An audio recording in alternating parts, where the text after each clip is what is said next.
One day, Edward was in the shed where he lived with the other engines. They were all bigger than Edward and boasted about it. "The driver won't choose you again," said Gordon. "He wants strong engines like us." But the driver and fireman felt sorry for Edward. Would you like to come out today? "Oh, yes, please," said Edward. So they lit his fire, made lots of steam, and Edward puffed away.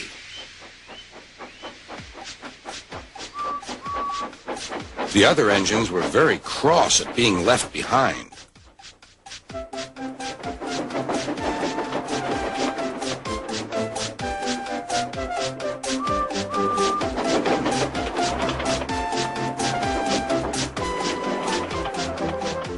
Edward worked hard all day. The coaches thought he was very kind, and the driver was very pleased.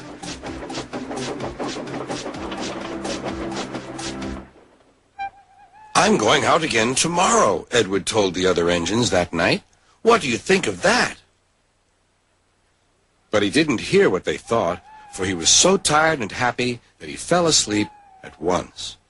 Next morning, Edward woke up to find nothing had changed. Gordon was still boasting. "You watch me, little Edward, as I rush through with the express. That will be a splendid sight for you. Goodbye, little Edward. Look out for me this afternoon."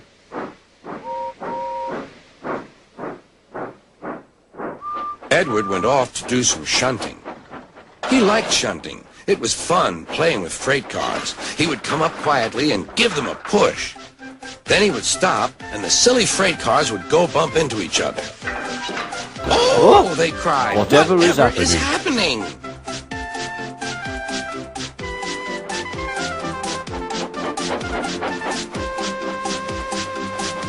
Edward played till there were no more freight cars.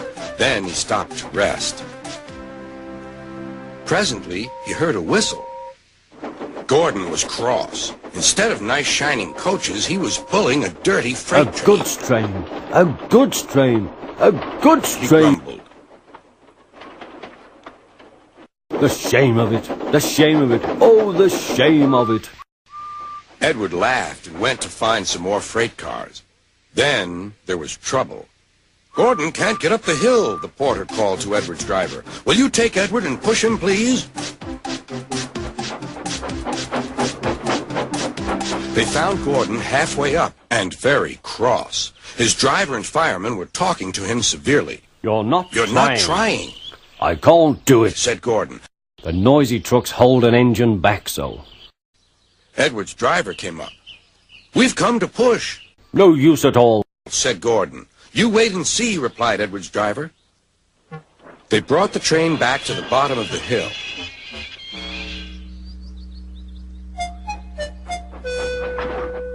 "I'm ready," said Edward. "No good," grumbled Gordon. They pulled and pushed as hard as they could.